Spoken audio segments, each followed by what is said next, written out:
Misteryo pa rin ang mga natitirang housemate na papasok sa bahay ni Kuya para sa PBB Celebrity Collab Edition.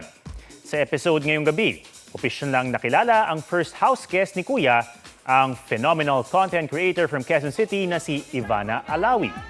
Sumabak na rin sa first tasks ang Kapuso housemates with Gabby at Melay versus Kapamilya housemates kasama sina Mavi at Alexa. Pero dahil hindi sila umabot sa oras, natalo ang dalawang team. At ang consequence, mananatili muna si Mavi sa loob. Magiging official housemate kaya siya o celebrity guest? Sa viral at usap-usapang pilot episode kagabi, nakilala na ang first 15 housemates ni Kuya.